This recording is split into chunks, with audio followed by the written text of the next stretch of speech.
Let's talk blush application, because I bet for the most part you have been applying your blush pretty much the same way since you were a teenager. So let's talk about let's go with like 3 or 4 different ways to apply blush depending on what shape you want your face to be. Not what shape your face is, what shape you want it to be. All right, I'm gonna use sandstone because it's my favorite shape for fall. So let's talk about if you want a lifted look, which is what I like with my face. If you want a lifted look, you're gonna start around the edge of your eye, not too far in. We don't want it too precious because we're lifting everything and making us look like angry supermodels, which is a look I love. And we're just gonna kind of start following that cheekbone and blending it up into the hairline or up into the temple. I'm just going to blend it out. So let's see how that kind of gives a lifted look.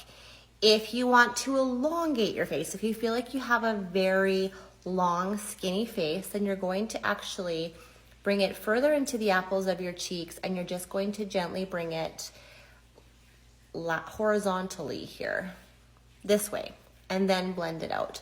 Not wrong, nothing wrong with it. It's just going to give you a more of elongated face versus a lift.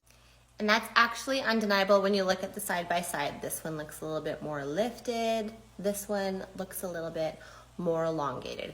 If you want it to be a fuller looking face, you feel like you've lost a lot of volume, which women do lose a lot of volume, then you're just gonna bring it down even a little bit more to kind of pick up a little bit more product here, to kind of fill in that fullness area here. I feel like sandstone is maybe the wrong color because it's kind of a punchy color, but that's helping just to fill that in. Do you see how that made that look a little bit more full? And then lastly, I'm just gonna show you a sun-kissed look because it's super popular right now on social media. I'm gonna make sure I don't have too much product by getting rid of some of the excess.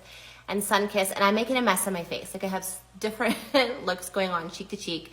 But if you imagine I had no blush on my face and you just kind of took it straight across your face, up your nose, and straight across to the other side, that's going to give you a natural, flushed looking, sun-kissed face, or even just a natural flush. Imagine that I didn't put it down here to create that fullness right there.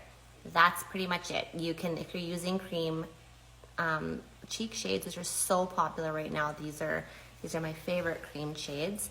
You can use it with your finger and apply it like that and then pop it out, or you can just gently use your brush, but you want to be careful. You want to know how much product you're putting on your brush so you're not bingo dabbing it. So if all else fails, apply it to the back of your hand if you choose that method until you're getting to know your product, and then apply it to your.